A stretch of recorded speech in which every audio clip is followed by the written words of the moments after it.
Complexities turn to ban. Dire team ban. Complexities turn to ban. Come on. Dire team ban. Yeah, it was rather tiny, but South American internet is unfortunately not the greatest. Complexities turn to pick. Sack. Dire team pick.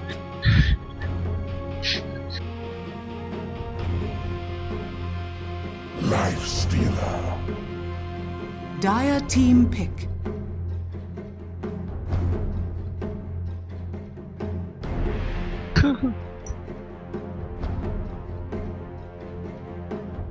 Rubik.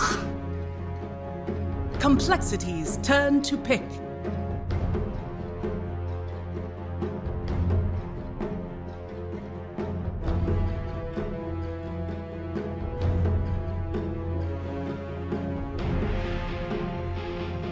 Ten seconds remaining. I think try and shore up their early lanes a little bit.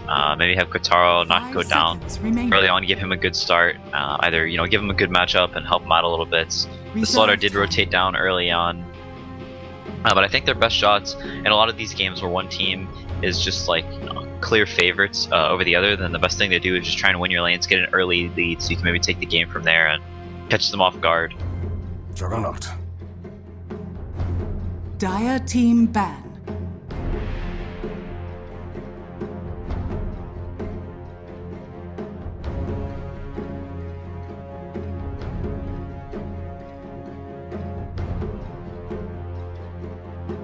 Ten seconds remaining. Complexities turn to ban. Yeah, I think both of those heroes aren't too bad.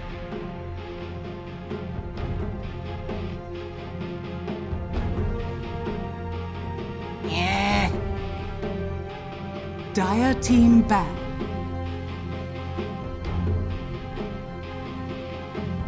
I don't think Kunk is amazing. Hero, he's just kind of low on damage, and if you're sort of all in, where if you miss your boat, you don't get a lot of levels, then you're just sort of this X, which is nice when you're ahead, but if you're behind, then it's a hero that, almost like a disruptor, but a little bit worse because you don't have that silence, you don't have near as much kill potential as. Reserve time. He's just sort of this hero that really needs to be ahead, needs to be setting up kills, needs them to be far away, and then them running, or you running at them. Otherwise, then he just has a hard time landing his spells and doesn't have the biggest of impacts.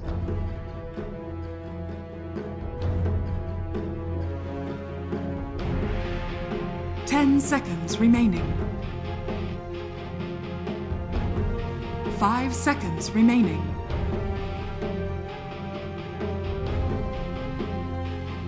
Reserve time.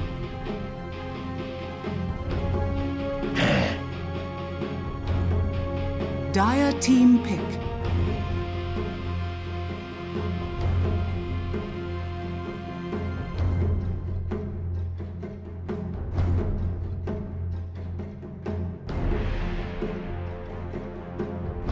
Ten seconds remaining.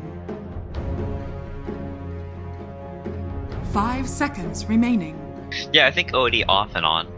In the recent past, with him getting the damage nerfs and then several of those astral nerf ranges in lane, he's not near as obnoxious as he used to be. There was, whenever his W started out at the max range, that was awful, so annoying to deal with. But now, with it being considerably nerfed, OD is not actually that amazing in lane. Starts at either, I think, high 50s in damage, so you can actually lane verse with most heroes nowadays. But yeah, Viper and Raze are just the most cancer heroes ever to lane verse.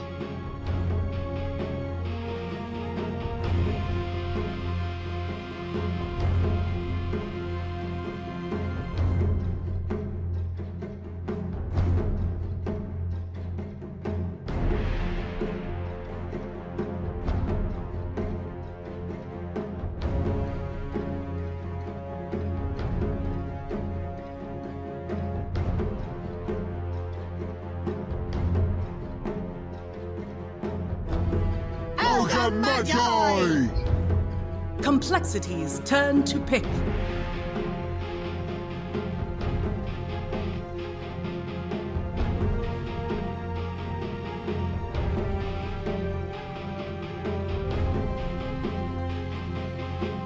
Ten seconds remaining. This is Dire team it's true. Wait, Axe. hang on, you broke up a little bit there. What did you say? Complexity's turn to pick.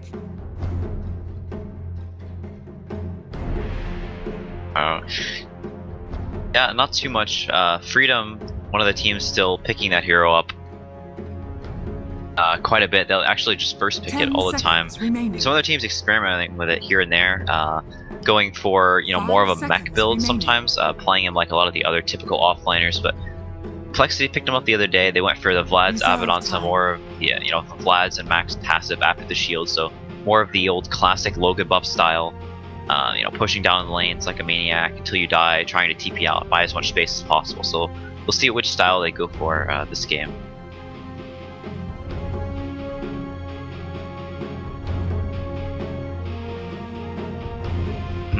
Yeah, X Mike, an Abaddon specialist.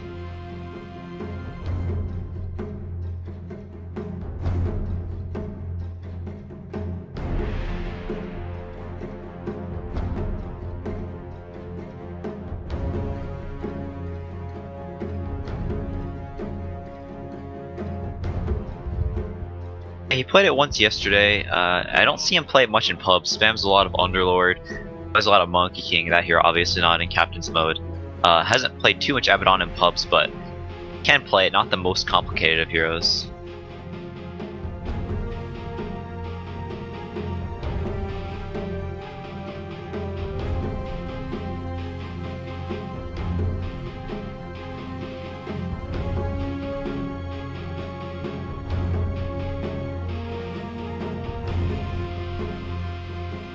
Shadow Fiend.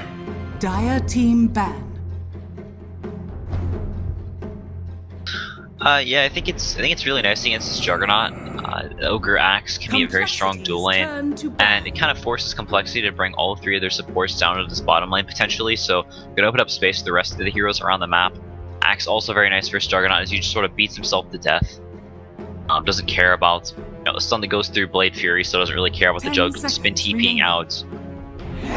Overall, just a strong laner here that can go back to jungle and get the blink reliable, even if he they commit 3 heroes down to this bottom lane. The armor really nice versus the Diabolic Edict as well whenever you Berserker's Call. So overall, just a nice pick, and like you said, you really need a vehicle for this Lifestealer, or he's just sort of a 10 seconds walking remaining. around do nothing hero, as he is also versus the Abaddon. So 5 it's, seconds remaining. having that stun that goes through that the shield can't purge off is absolutely key. Is if they did pick something like a Reserve Sand time. King, the Slaughter, if it wasn't banned out, this Abaddon just always behind shielding off those stuns, and the Lifestealer never really has the time to lock onto anyone and pull them up.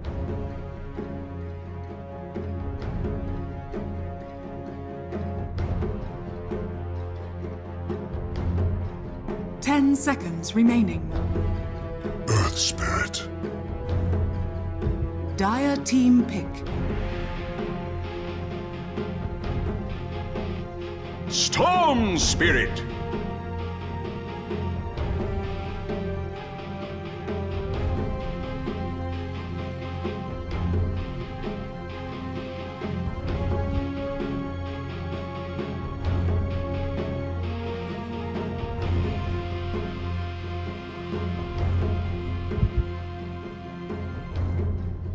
Yeah, it's a nice pairing with the Lifestealer, so it gives them multiple vehicles. Typically, whenever you do have this Lifestealer Axe, or just Lifestealer in general, and you have another vehicle, you want a hero that really likes to take up the space on the map. So Storm, a hero that really likes to push out waves, constantly be farming. It also gives you a late game vehicle for this Lifestealer. So the Axe doesn't always happen, isn't super obvious every time you see this Axe and Lifestealer's missing. You know he's inside, so 10 gives you a few more seconds remaining. options. Obviously, only really this Earth Spirit that's good versus, and whenever you think of good, but take a little bit of time to get out there. He has to roll in unless he has early blink daggers. So for battle. Taro also pretty infamous for his Storm, very good Storm player in his own right. So I think it's a good comfort pick as well. So getting another right-clicking core to benefit from the Bloodlust. And I actually.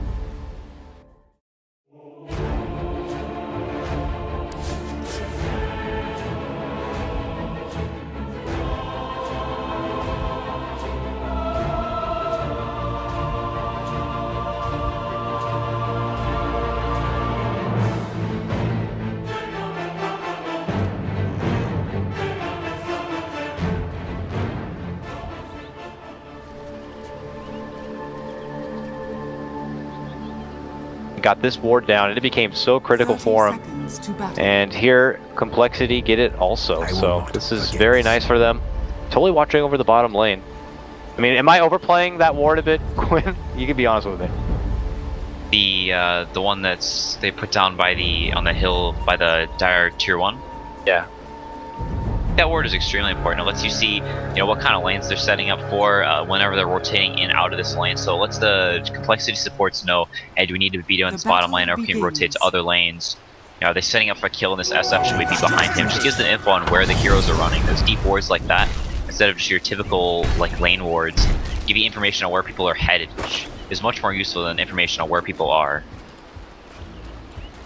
And Cole will take in all that information and be able to apply it accordingly as they deal with a little bit of harassment towards the mid lane here. Cancel already going to get in the back end of the Stinger club.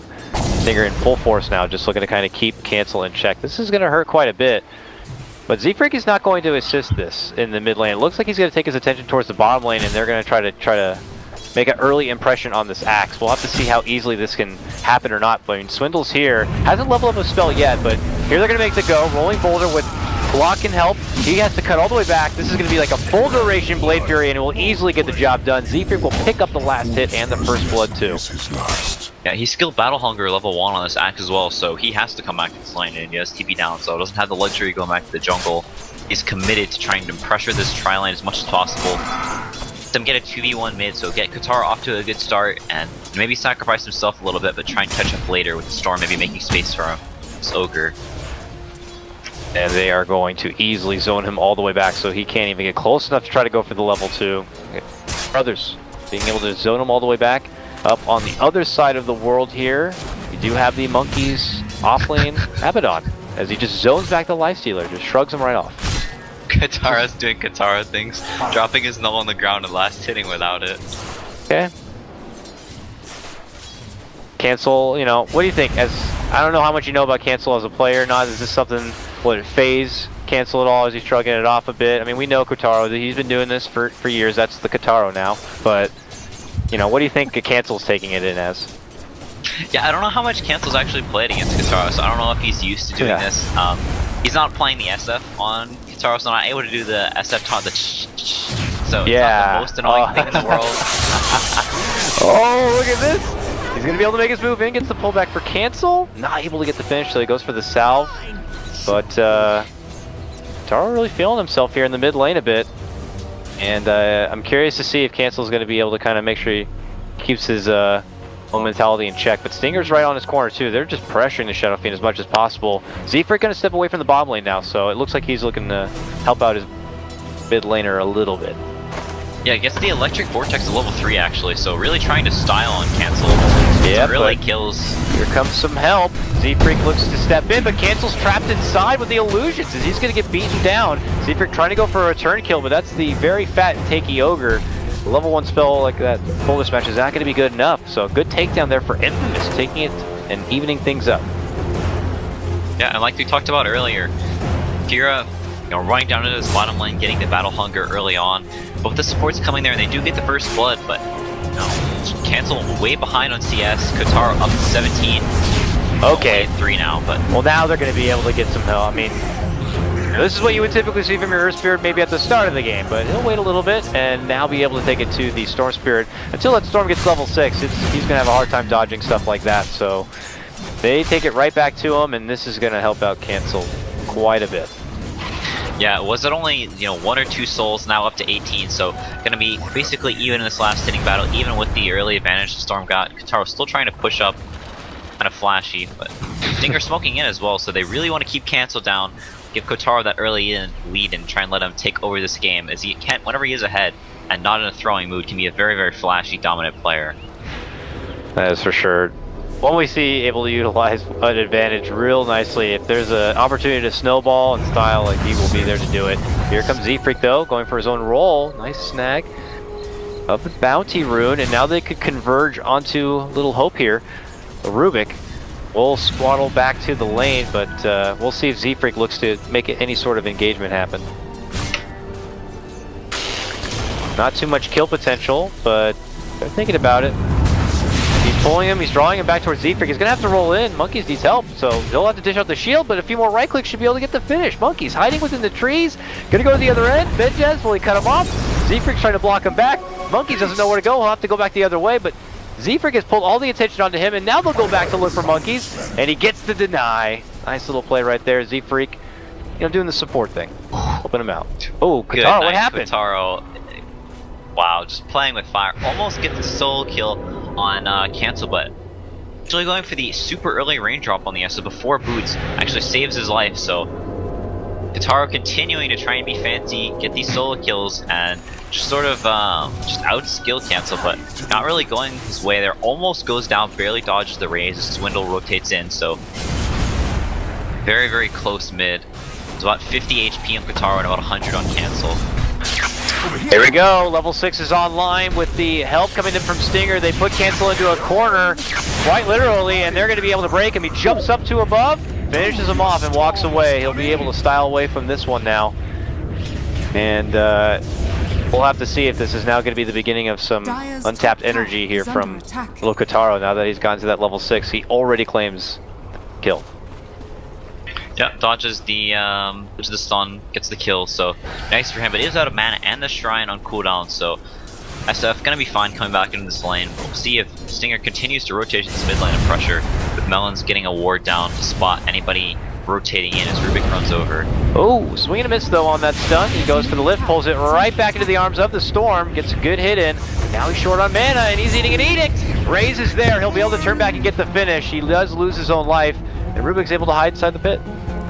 Walks right back out, and Cancel will quickly realize what's going on here. Zephyr shows up now though.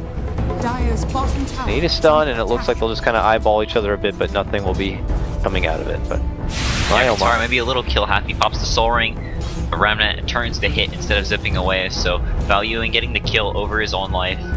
Cancel getting that pickup kill there. The net worth gap being closed a little bit, but still on a decent pace in the Storm. Spirit does have the Soul Ring now, as well as the bottle raindrop and the boots, so a pretty good start for the Storm.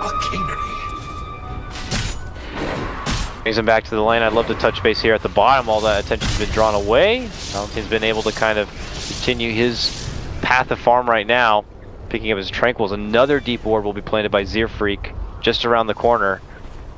And just around that corner is a smoke movement here. Zerfreak gotta be careful rather, walking out. He does walk out now. To find himself on the helping end of a soon-to-be gank. As Infamous are on the move, they now spot that Moose in the lane, and they're going to rotate over. And Moose committed now. He's going for the Blitzkrieg because he thinks him and Zephyr are going to have a gank, and they actually might be able to get the axe down. But here comes the troops. All these supports are going to be able to get redemption here, trying to go for Moo. Moo just runs within the trees, looking to hide, but he's burning up. Sees the ignite, runs back out the other way. There's the right click. It's going to be able to get the finish. They lift it up now. Swindle shows up. Will eat the Fire Blast. Zephric's looking to take down the Rubik. They will be able to get the kill, make it a 2-for-1 trade. Advantage for Cole. They're not done yet, looking to roll in, but an Ogre, he's not going to be an easy grab, so all right. Chaos breaks out quite a bit, but Complexity managed to walk away with a slight upper edge. Yeah, I think Infamous fairly okay with how the pace the game is going currently. They get the nice kill on Moo, so shutting him down a little bit. Axe still quite far away from his Blink Dagger. There's a ring of regen, so maybe not going immediately into that Blink Dagger, but Lifestealer having a very good game. Storm having a decent amount of farm, so enabling their cores, having a much better start than they did in the first game. Oh, Moo able to sidestep the call and get the finish onto the Ogre. Just running right around him. That is going to be bringing that Ogre down a peg, or the supports are looking to actually get their own way. As we see J-Hope mid lane, he's like, okay, great, soul time for me. He gets to his level 6, so now we have Spell Steal ready to work with now, but it's starting to feel like Cole are taking a bit advantage here of the farm available on the map. And I haven't even been able to really see, I mean, Monkeys has just been kind of hanging top lane. Like, how long before he, like, goes out and does something, and he's going to just be at quickly level 8 or 9. Yeah, the Abaddon is extremely hard to punish, especially once he gets like level 4, level 5, the shields just starting to absorb too much damage, and if it's Infamous not with the most high damage supports of Rubik and Ogre. Radiant's top tower is under attack. Chase down Stinger here up in this top lane, but Looks like he should be okay. Monkey's actually popping ult to purge off the ignite, so gets Dire's slow, but middle only level tower is 1. under attack. He gets that one hit in. It slows him down a little bit, but not enough for Dire's structures at least Swindle to feel are confident throwing out the stun there. So Dire's middle tower is Ogre's going to be able to walk away from this, but Cole continuing Dire's middle to tower has fallen. pressure a bit. Then Jazz is walking out the other way here. Won't have to cross paths with him, but it seems like Cancel's been able to kind of make up for lost time a bit and farm his way through Dire's this middle mid lane. tower is under attack. Yeah, all in the meanwhile, he does get this mid tower down, up back to the top of the network, so I think Infamous is sort of one of the scarier parts in the game for them. They don't have the Blink Dagger on Axe, so they are not in fighting shape right now. Just want their cores to have some time and space to farm, but these supports have so much kill potential right now with the smoke as well, so they may try and set up a kill with Benjaz. Yeah. Really have to be worried on Infamous to try and dodge these ganks. It's extremely crucial for their cores to get online this game. We're not able to follow up quite yet with a movement there onto the next, but now a rotation's coming in from Infamous here. You know, they're not ready to fight, but they are here just in case a fight is to break out, because Cole might look to make one happen. But I guess as I say that, Swindle's already departed to elsewhere, and he'll just be satisfied with that as it stands. Moo's going to be able to put more pressure here on the bottom tier 1, but I mean, they're just kind of satisfied here. Keeping Axe in check. He's got over a grand till he's able to kind of put in the Blink Dagger. So Cole are able to kind of just dictate what they want to do. Yeah, it's a little bit hard for Complexity supports to gank any of these lanes. Not really much kill potential on this lifestealer in the Storm. Just mostly playing around in the jungle. They do have this ward in the Dire jungle, Complexity, so they see where the Storm is, they know where he's jungling, but hard to get in there. Z-Freak positioned down bottom behind Moo, so trying to secure this bottom tower is not the greatest at contesting these two heroes. They are chipping it down, don't want to give it up for free, Infamous. Yeah, they rotate in. Good zoning stun there from Z-Freak, will not allow them to pursue, but they've already gotten that tower so low, it does look like it's low enough for a deny though, so they will be taken away from that money. Nels was considering rotating over nearby, will opt to drop the ward, was kind of within sight, no, not quite in sight of that other ward, so they'll be able to get away with that one. But whatever the case may be, for now Storm is out from the jungle front as he's building into his Bloodstone here. I mean, is that kind of just still the go-to build-up for your Storm as opposed to just building into an Orchid first and foremost? Yeah, you tend to be too squishy. You really want to, be taking really successful fights with whatever your first big item is, and if that's, you're taking these successful fights, you want to be getting the Bloodstone charges off of it. You don't really have the mana regen to sustain these longer fights if you just go for the Orchid. And also, you're an Abaddon versus Juggernauts, who's going to be getting a Manta, so not the greatest first item in the world. So it'll just get purged off in these big team fights, or you'll get silenced up and just die almost instantly without the HP that the Bloodstone offers. Yeah. For now, though, looking to finish off the stone in hand, but I mean, the Monkeys is here now, and this guy had been kind of silently farming his way up in the top lane. Still level 9, getting close to level 10, and another game with that Helm of the Dawn being able to, he's been sporting this net creep as he did in the last game too, and just kind of able to hold the lane himself. But still, we look to the Infamous supports, in a position where they can't really do a whole lot, while we have Z-Freak, a support on the other team. He's doing a whole lot, making his move in, looking to take down the Storm himself, but they're not going to have enough lockdown to stop him from being able to jump back and away here. J-Hope rolls on in, but he dies just as fast as he shows up. The bomb comes out, but it doesn't really make big connection. But as they step back, good call, make connect, but it wasn't a good call. He's going to have to back up and away here, gets netted down, and it's a bit of a scramble for Infamous as they just go on full retreat mode. Cole now are the ones looking to make chase. Can't quite get a grab onto anyone, but Infamous put all their attention all the way up in this top lane. Moo doesn't even need to get involved. He's showing up now late to the party. Thinks that at this point they're going to have the upper hand in a fight and they can just move forward with objectives. Yeah, this is exactly what Infamous wanted to avoid. Keep letting Complexity up, have all their lanes shoved in, and just walk down this tower. Infamous not really getting anything off of this as well, not pressuring any of the other towers, not farming on any of their cores. So Complexity very happy with this trade, and Cancel actually going for the max. So you can see, Cole know that the Storm and Lifestealer, they can get on, get online, split up the map, and start getting pickoffs, and things could get grim. So gonna look to put the pressure on now as Stinger goes down as well. Yeah, just supports just kind of hanging nearby, just are going to be victim here of the stampede of complexity now coming in from the north, if you will, and not really a lot for Infamous to be able to hold at this point.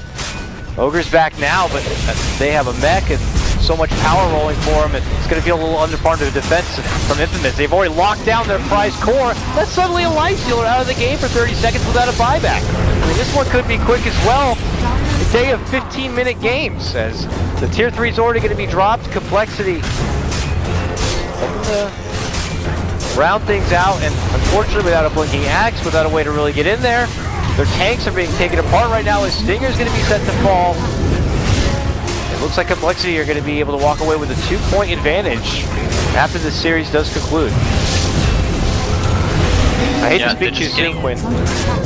Yeah, they got a little too aggressive, trying to take the fight before the axe got the blink dagger, losing a couple of kills here and there, and Complexity supports getting this mech, having the HOD, and the Juggernaut coming up here with the max healing ward. It's just really, really good timing for Complexity. Infamous not quite getting the farm they needed, not able to start getting up to that point where they can split them out, find pickoffs, Storm, Lifestealer, and Axe, and Ogre and Rubik not really known for being the greatest supports on playing from behind. Ogre, a hero that really needs his cores to be snowballing to succeed in the game. Whenever your supports aren't really snowballing, they're just sort of biding their time, trying to get up to a couple of items before they can fight. It's not really where Ogre thrives, as he sort of wins you one lane, but not really great at getting you ahead. Takes the cores to do that, and did win mid for the Storm, but over time the SF just catches right back up, gets the mech. Now has the Dragon Lance as well, and his usefulness is basically just run out as the Storm and Lifestealer not having the impact that you want them to whenever they have this Bloodlust buffing them up. So what led to that kind of a thing? Was it Infamous just like missing their own timing to be able to utilize the laning advantage they made for themselves, or just like is it just, did they fall victim to just mistiming because of the drop they put in? Because I know the Storm was kind of ready to start, you know, playing ball, if you will, but he still needed more time, and it looked like he never even had the chance to get there. Is Cole just coming online too fast? Is that what it is? Yeah, it's a little bit of a draft thing. I think Infamous values his Ogre maybe a little higher than most teams do. The Axe getting his Blink Dagger just a little bit too late, dying a couple too many times in this off lane, not going to jungle at any point, and so plus they're just getting their items online so early. So a couple of deaths here and there, maybe some landing choices, not really getting any kills in these rotations. Other than this SF, but we said it's here, they can come back very easily. Jump in, bomb, they're trying to get the finish off for Z-Freak. The mech will help keep him alive, and he dishes out the Magnetize. His Cole will spread their wings and just dish out everything they can to close this one out. As Infamous try to give it one final hurrah, it is not going to lead to success. A jump-in bomb is quickly defused by Complexity here, and they take the series 2-0 and get 2 points. Just like that, man. It was a fast day of Dota. Holy my god. I think we finished 4 games in 2 hours. Yeah.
the Magi!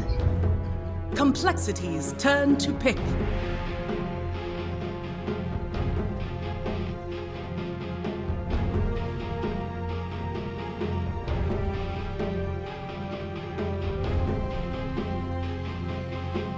Ten seconds remaining. This is Dire team. it's true. Wait, Axe. hang on, you broke up a little bit there. What did you say? Complexities turn to pick. Oh. Yeah, not too much. Freedom, one of the teams still picking that hero up quite a bit. They'll actually just first pick it 10 all the time. seconds remaining. Some other teams experimenting with it here and there, going for more of a 5 mech seconds build remaining. sometimes, playing him like a lot of the other typical offliners. But Complexity picked him up the other day. They went for the Vlad's Reserve Abaddon, some time. more of the Vlad's and Max passive after the shield, so more of the old classic Logan buff style. Push little bits, maybe have Kotaro not 5 go down seconds remaining. early on, give him a good start. Either give him a good matchup and help him out a little bit. The Reserve Slaughter did time. rotate down early on, but I think their best shots in a lot of these games where one team is just like clear favorites over the other, then the best thing to do is just try and win your lanes, get an early lead, so you can maybe take the game from there and catch them off guard. Juggernaut. Dire team ban.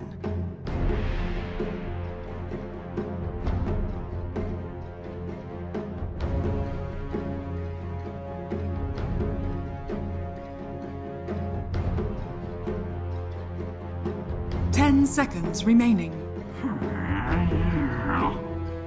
Complexities turn to ban. I think both of those heroes aren't too bad.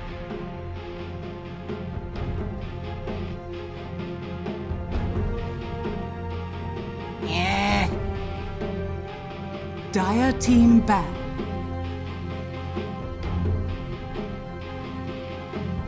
I don't think Kunk is amazing.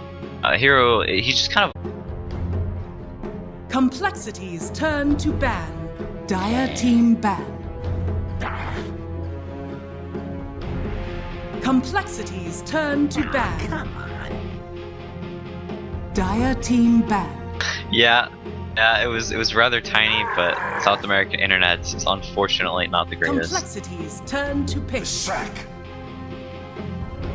Dire team pick.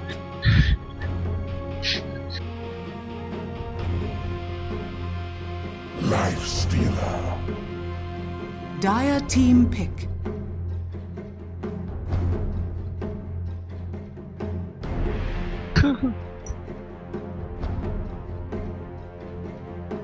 Rubik.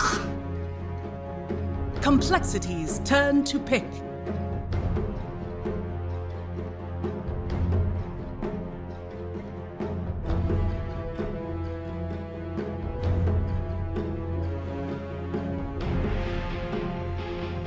Ten seconds remaining. I think try and shore up their early lanes a little. 10 seconds remaining. 5 seconds remaining. Yeah, I think OD off and on.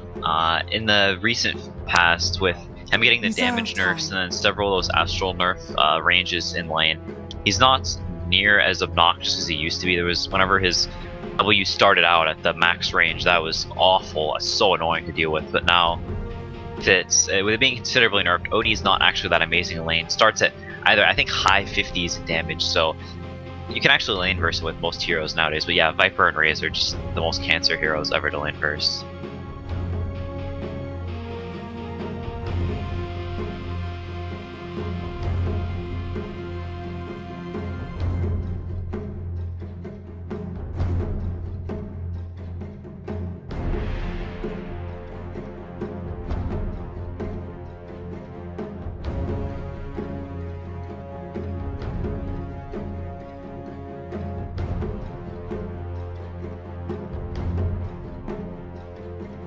Low on damage, and if you're sort of all in, where if you miss your boat, you don't 10 get a lot of seconds levels, remaining. then you're just sort of this X, which is nice when you're ahead, but if you're behind, then 5 it's a hero seconds that, remaining. almost like a disruptor, but a little bit worse because you don't have that silence, you don't have near as much kill potential as. Reserve time.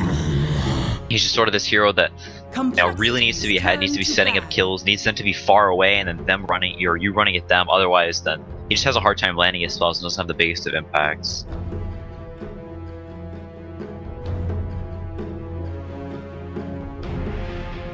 Ten seconds remaining. 5 seconds remaining.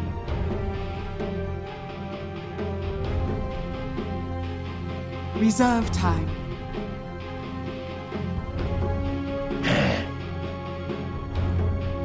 Dire team pick.